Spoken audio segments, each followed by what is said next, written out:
Hey there, thanks for joining us at the Rabbit Hole of Research, where you'll learn a few facts that you can impress your friends with at a party. All right, and we're going to go ahead and test this right now. Yep. I'm in my own home. Yep. 200-pound dog next to me. That's right. You are. I'm in the basement studio, and you are in my living room. In your living room. Yeah. Which is now a studio, right? Is it like the Air Force One, wherever the president's at, that becomes the new Air Force One? You know, like whatever plane he's on. So. Or is that just in a movie? That was the movie. I mean, with Harrison Ford, it must be where it was true. like changing call signs to Air Force One. Like, you know, I don't know how that works. They don't give me those secrets. Yeah, no, it is. You're right. Dryuary. So this episode or a couple, no drink for me. I have a phony Negroni. That's what I had. And you said you have water. Yeah, I have a nice old cup of water. So today, episode 4, I think, and last week we had a guest. Chris was on last episode, and he chose giant animals as the topic for this one. I think we only have one guest, so starting any trend, we'll have to keep it going. But the guest chooses the next topic, so he chose giant animals, which there are a lot of them. I mean, a lot of movies from classic ones, Godzilla or King Kong, a Jurassic Park, I guess. Admitting that Godzilla is a giant animal. Yes, I mean, I would consider him a giant animal. All I know is last time you were like, I don't know if we're gonna test that one. No, I was talking to someone else. I was telling someone else about the podcast and what the next episode was, and they were like, oh, and they had something against Godzilla. I think he's a lizard, right? I mean, so he's a giant lizard. I consider him a lizard, but like a lizard's still an animal. The lizard is still an animal. Yes, I wholeheartedly agree with that. But yeah, no, I think giant mammals. Giant mammals. Yeah, no, that's Food of the Gods. It was a classic H.G. Wells story. So I have a question. How big would we consider it being giant? Like, if it's a normally small animal and it's bigger than than we know it as? Yeah, no, I think that's a good point. Yeah. Well, like, does it have to be like larger than a human? Then it's like, well, but like, what is it? I guess it depends. Like, it depends on some things. Even if they're just a little bit bigger, they're not menacing, right? I guess is why are they bigger? And what we're trying to do? Are we like talking a story? Or are we talking like you're walking to the grocery store? And because growing up in Philly and being back east in New York, I mean, there's some pretty sizable rats that hang out in the the L. You know what? When you're waiting for a blue line, Chicago rats. and Chicago rats here. I'm just saying, like, you're waiting for that blue line down at 8th and Market. You hear some noises back there. Either it's a small person or it's a rat. So I mean, you got to be got to stay on your toes. Yeah, no, you're right. I think it's a good question. Like, how big? What classifies giant? And you're right. Maybe larger than human, or hundreds of times larger than the size we currently think of these things. So, like, I think, I don't know, you're right. But I mean, in the movie, it's got to be terrifying enough. Like, Oh yeah, like the amount of times in a movie, like there was them. They had giant ants. Giant ants, that's right. Them, the 50s movie, the black and white. Yeah. Yep. Yeah, no, them. That was the giant ants, but they were big. I mean, they were. Oh yeah, they were. Yeah, people size. One of my favorite stories with ants. And ants, once again, animals are right. Ants are insects. So, but you had Let the Ants Try. It's one of my favorite short stories, and I'm spacing on the author right now. It will be in the show notes. I'm famous for saying that, but it's your catchphrase. But it was one of those stories that I read where I want to say, like, it was Frederick Pohl, I think, his story. Like, did he write it as someone else? But yeah, I'll look it up and get it on there. But the whole thing, it was really, I read it in high school. And I must admit, I wasn't like some huge reader in high school. And my dad was always trying to get me to read. And so he had all these like sci-fi books. And he was like, well, instead of reading novels, he was a Stephen King fan. And I really never got into Stephen King. And so he was like, well, just read these short stories. Read short stories. Like, are you a Stephen King fan? I like his short stories. Yeah. I'm not a huge fan of his Yeah. actual. I like The Stand. I mean, The Stand, I think, is one of the best, well-written books. Like, if you want to learn how to write a book, you don't have to take classes or anything. Just read The Stand, 5 times. I feel like they're too long half the time. Like, he overextends his welcome. Like, he's a guest at the party that I'm like, all right, I'm ready to go to bed. You gonna leave? Yeah, like, no, right. Yeah. To leave. Well, that's what happens when you sell millions of copies of books. You can write whatever you like, and people read it. People enjoy it. Like my dad. I mean, he's a huge fan, and I think he's read everything Stephen King. But you're right. I like the shorter fiction. But The Stand, I've read almost every year. I'll reread it in December. Every year? Every year. Well, this year I did not read it. I took a break, just kind of life and things going on. So, and there were some other really good books that I was trying to finish. So I read those instead. But yeah, usually I'll go and I'll read The Stand or parts of it. Like I started this year too. Like I think I read the first 100, 200 pages. Yeah, it's just really good. I mean, the technique. There's a lot of technical, really skill and I think that was the book. You read it and how to sustain a long book, and the pacing was really nice for that length of book. So I'm a defend The Stand. Like if you're going to read any of the long Stephen King books, read The Stand, because I think that's it. Or if you're trying to master writing or elements, or you kind of go. It's good. No, I think I really I think if you're a fan of writing, I think you just need to watch the Teenage Mutant Ninja Turtle show. The cartoon? It's about giant turtles, and honestly, they took a lot of notes from Daredevil. Like, there are some people that speculate that the ooze that blinded Matt Murdock is the one that turned the turtles into the giant animals. You're connecting some universes here, right? Does Marvel own Turtles now? Right? Who was the ownership of that, right? I don't believe they do. I think it's I think it's Paramount. Oh, maybe. Yeah. Okay. I feel like it's Paramount that owns it. But that's another one. I mean, so right. So the giant animals too, they fall into these kind of categories, right? Because you got the one I mentioned earlier. People either some toxin. So that gives them makes them grow uncontrollably. So it could be nuclear waste. It could be, chemical X or whatever. And then it spills. They eat it. They drink it. It gets spilled on them. And then they, people look away. And then they grow really, really big. The other flavor is then like genetic mutation, right? Then you have just something. They were an experiment. Some evil scientist in the lab from last episode, kind of created some creature to do whatever, exact revenge, right? I mean, so you have these kind of tropes that happen. A giant animal just comes. I mean, because, in real life, I mean... have, the King Kong, which he just kept growing in nature, and, But the canon now suggests that there were a race of giant apes, right? So he wasn't, yeah. He's just now alone, but there used to be on the island, Skull Island, right? There were lots of Kongs. He might have been the runt of the Kongs for all we know. We don't really, he might not have been the biggest Kong, right? I mean, right. Or it could have been some other, it could have been Austin, was the giant, I don't know. I mean, we're just one family line of the Kongs, but there could have been other family lines and bigger ones and smaller ones.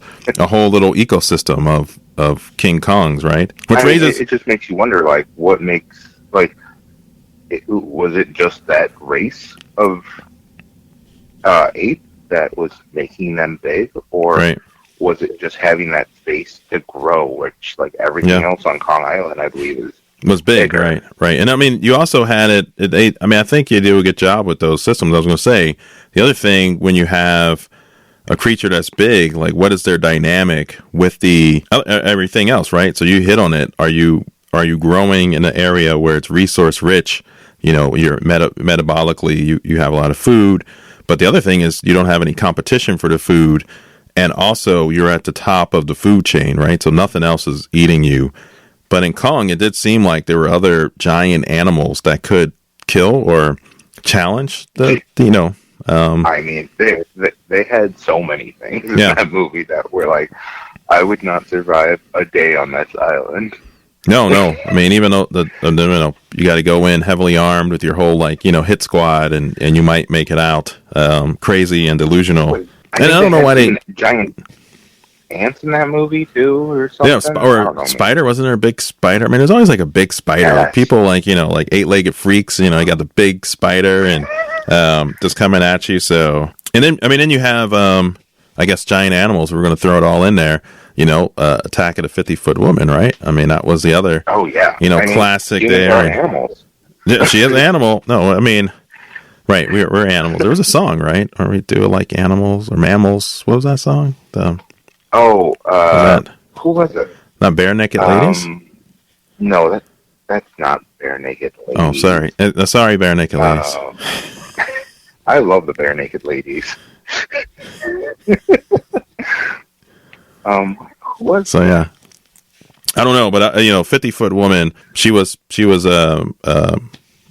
irradiated, exposed to radiation, and then grows to the 50 feet, kind of tall. So what do you think would cause giant animals in this day and age? Like, if we were to go out into the rainforest and see a larger than life sloth or something. I don't know. Do they live in the rainforest? I don't know. Yeah. I mean, I guess there could be. I mean, I guess we have. I mean, there's probably a handful of categories, and we can dive into any of these or go down. But in my head, I'll just go through some things. One would be some sort of nutrient, kind of rich density that's available, so that you can kind of fuel the rapid growth that would be needed, right? Because you make a big organism, take something that's normal, whatever we consider quote unquote normal size, and then grow it bigger. It's going to have, a bigger bone structure, kind of, faster metabolism, particularly, so all this stuff. So you would have to have a food source that's available.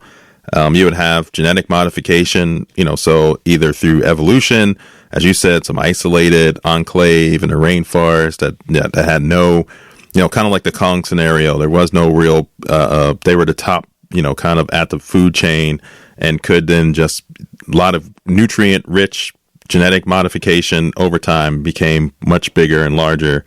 You would have that, genes would, have to enhance growth, metabolism, nutrient absorption, and then we could, fictional sense, you could have magical, right? There, you have that.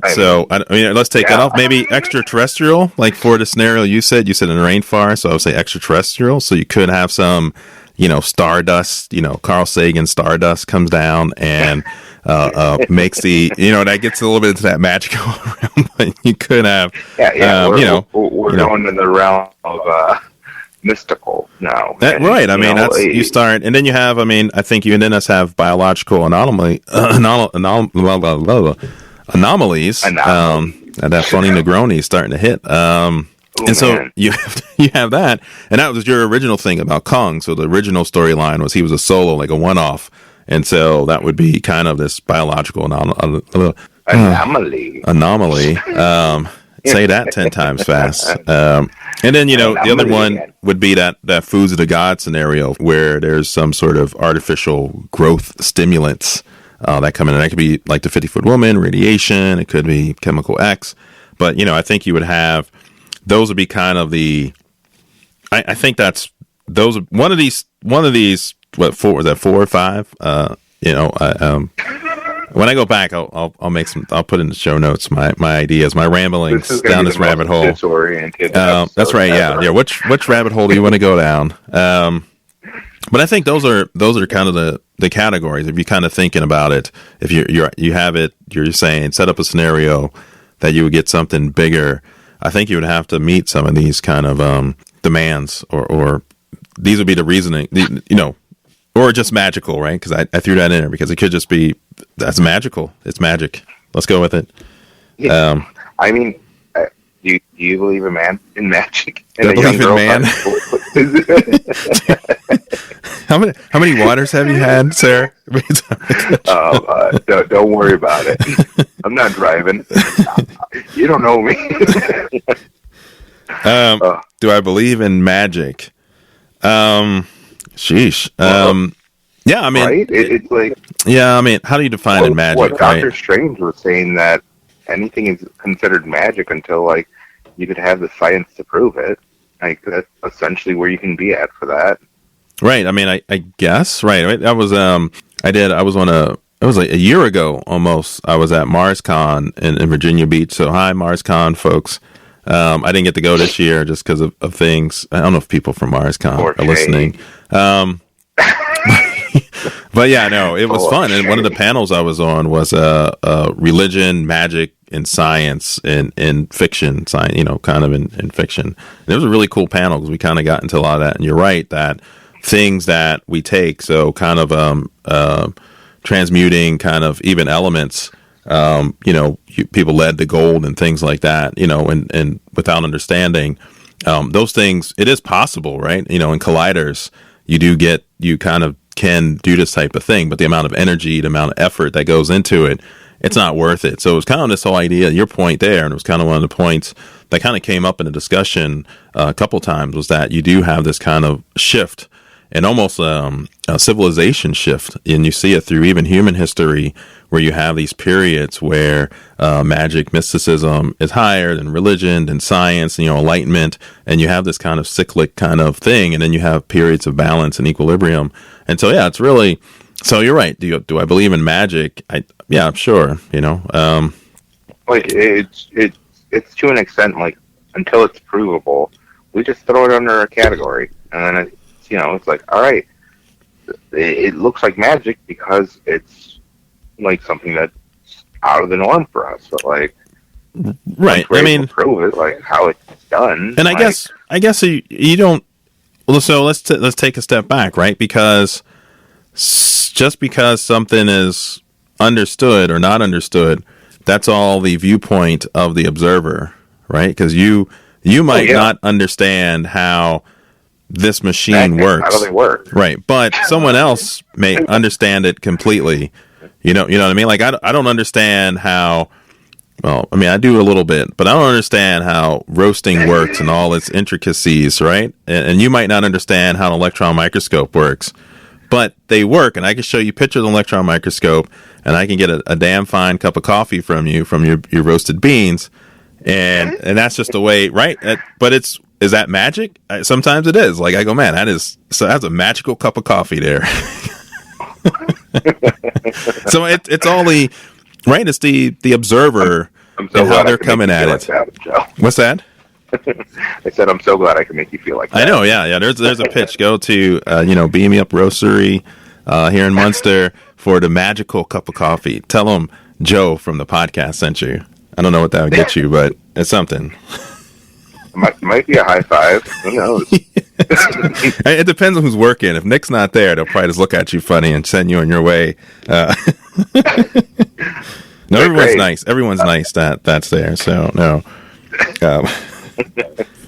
Yeah, and we kind of, so, a little bit of how the sausage is made a bit is that Nick and I, we usually have topics, and then we just kind of go off on our own, down our own rabbit hole. Like, and we were going to record this last week, but we kind of just life and things like that. It just didn't happen. Or yesterday, I'm like last week. Yesterday, sorry. I see. Yeah. That's how it's been crazy. Like, my entire lab and office at work flooded. So I'm just kind of in crisis mode for the last 48 hours.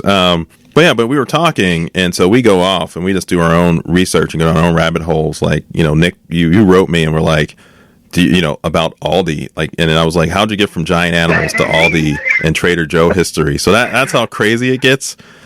But one of the things you had mentioned, and I kind of looked it up because usually I don't, but I was like, was the mystical creatures, right? Like, kind of from mythology and things like that. And they were just kind of really cool, from Norse mythology, Greek, all through Japanese, and you have these creatures that that people happen to show up in all of them. Like it's so wild to see like the world serpent come from Norse mythology. Right. Yeah, the Jormungandr. Sorry, I wasn't going to attempt to pronounce. Yeah. We'll just put that in the show notes, and you can you say it. But I am so proud of you for. It sounds right too. Didn't that sound right? I'm gonna listen. That sounded kind of like the way it would be pronounced. I don't know. Someone correct me, please. Someone who's familiar with Norse. I can at least say Mjolnir, and anything after that, I'm just like, oof. I'm not going to attempt. I'm going to offend everyone. I did my best, people. I did my best. I have a list from like Australian, Persian. And you're right. I don't think I should try to say any of these because some of these just, I don't know, like the Australian Aboriginal mythology, the Bunyip. I don't know if that's how you pronounce it, but it's a mythical creature from Australia. Aboriginal, it described as a large amphibious monster inhabiting water holes, rivers, and swamps. Right? I mean, that could be Godzilla. Yeah, easily. And it's one of those things, like, throughout all of history, it's like, oh, people have, talked about these same kinds of creatures, and it's like, oh, how is it, like, everyone's having the same idea? So, were these things walking around and somehow we just start like blind to it, or were they just dinosaurs? I don't know, man. Yeah, I'm not a doctor. Yeah, humans and dinosaurs really didn't overlap, though, right? You know that? No, never did. Yeah, okay. Yeah. I didn't. Right. Hold up. Them chickens are dinosaurs. Yeah. No, right. All right. Jurassic Park. Yes, so that is weird. That is. You're absolutely correct. But yeah, dragons. Dragons. I mean, you see dragons throughout like many cultures, just kind of in different iterations. But they kind of look like insects. They fly. Were they just big? Were they menacing? And wait, were you talking about this with somebody? I was talking to someone else about how some of these things could be exaggerations of creatures. Oh, yeah. So if you and your boys, you're going to get the golden treasure in the cave or wherever on your quest, and you get there, and there is no gold, or you lose a bunch of folks just through idiotic it was a stupid quest. When you go back, you got to have some story so that no one else goes there and sees how big of an idiot you were. Because there was no gold, there was nothing. With, last episode, for Predator. Did we talk about this? I thought we did. I don't know. I don't think we did. No, I could have sworn you. I don't know. I don't know anymore. All right, maybe. The rabbit holes intertwine. We find out. Like every episode has. Yeah, the rabbit holes are deep, and there's so much. We don't even pack so much into each one of these episodes because people will just they're gonna just turn it off and be like, yo, they're just talking about nothing. Do I have to listen to every episode? That's right. Dennis, that was Homer and Langley by Homer, who wrote that book, but that was it was about these hoarders in the 20s or 30s, and they were working on one brother. They were brothers. And the one brother was working on the Universal newspaper. And essentially, it would be a newspaper that would be published once. And no matter when you pick it up, that the headlines would be relevant to the day that you read it and the time, no matter when. And so he was collecting, quote unquote, air quotes I'm making, collecting newspapers and magazines like every day, how many subscriptions. And he was just piling them up in his house like they had a mansion. It was a crazy story. It was a good story. But yeah, it was that reminds me of that. And so we could have this podcast could be the universal podcast, like it's the podcast to end podcast. So you just need to listen. We haven't done it yet, so listen to more episodes. But one day, maybe the last episode would be the one, and you just listen to that, and you don't have to listen to any other podcast. Yep, that's going to be the one that's going to be like, oh yeah. They just kept talking for like at least 7 hours. Yeah. Oh, E.L. Doctorow. Yeah, that's it. Doctorow. Yep. That's what I thought it was. I should have said it. I just blurted it out. and correct it. And I mean, you guys know my stick now. Yeah, the other thing, the show notes. I think, the other thing I hopped upon was sea animals. Like we pretty much stick to land animals, but sea animals, right? Because there's a lot of unexplored sea in the trenches. Getting down deep. One my favorite author, Shauna McGuire, writing as Amira Grant, and her stories, Drowning in the Deep and Rolling in the Deep. That series, just really incredible when you start thinking about, what could be lurking down there. And we think about some of the things on land, actually in the sea, you could even get larger, right? They have so much more space to grow. Right. What, isn't it if you put a goldfish into like a bigger pond or something, it starts getting bigger? Some fish will grow to the size of their tank, so if you have a goldfish, it stays, right? Because it's balancing out to its environmental pressures that it to sustain itself. But that's not all. I mean, some fish will just grow, like you get like tilapia, they'll just grow as big as they want. And so tilapia, it's interesting. I know that. Yeah, tilapia are like the chickens of the water. It's not tuna. Are you trying to say chickens of the sea? No, I don't want to say that. I think that's trademarked or something. We did not say that. Edit out. No. Yeah, just leave it. Just leave it. But if you think about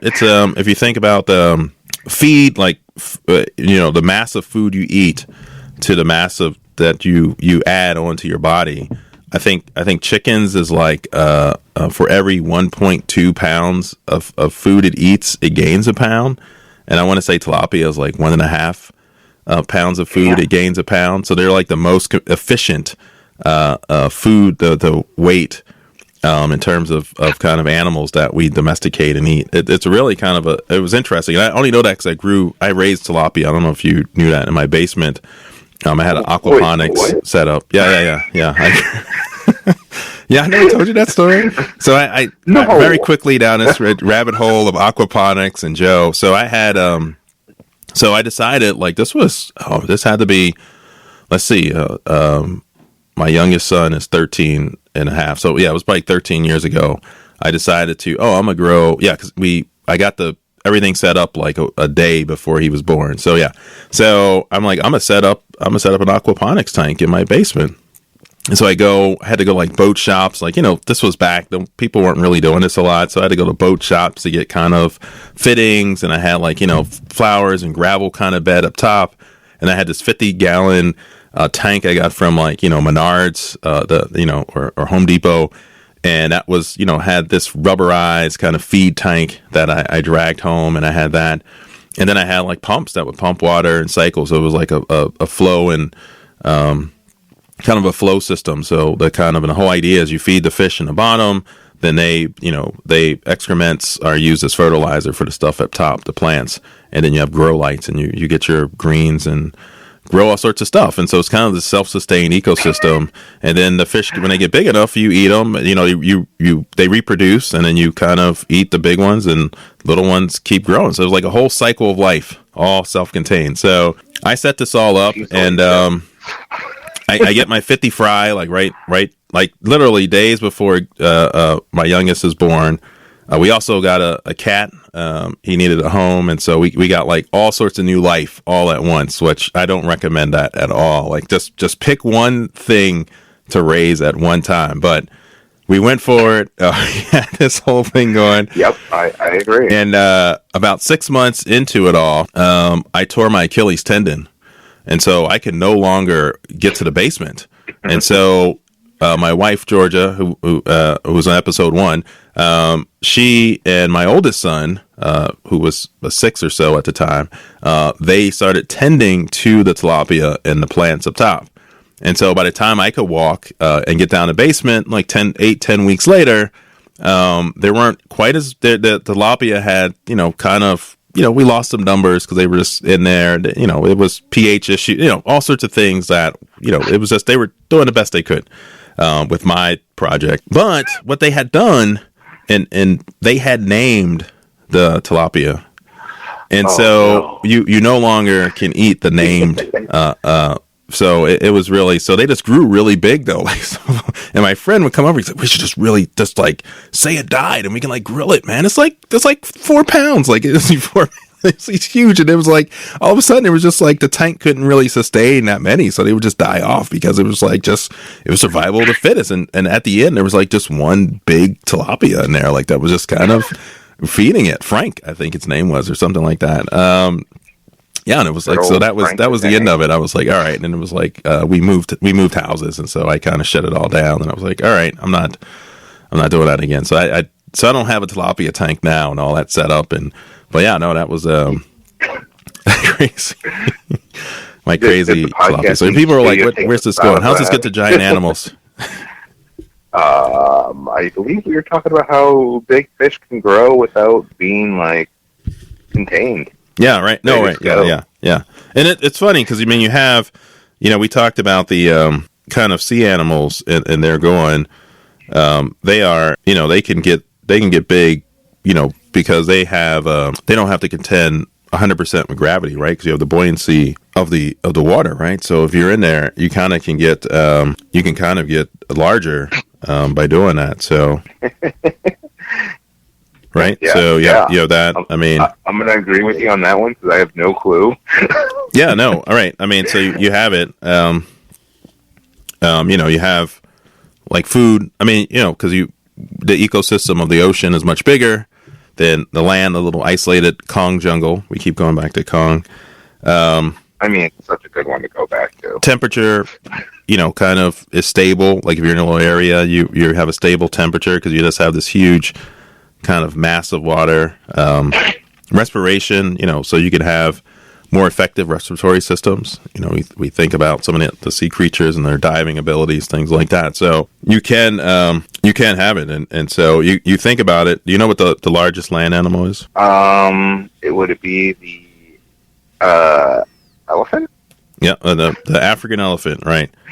I wanted to say that, but then I thought I was going to be wrong.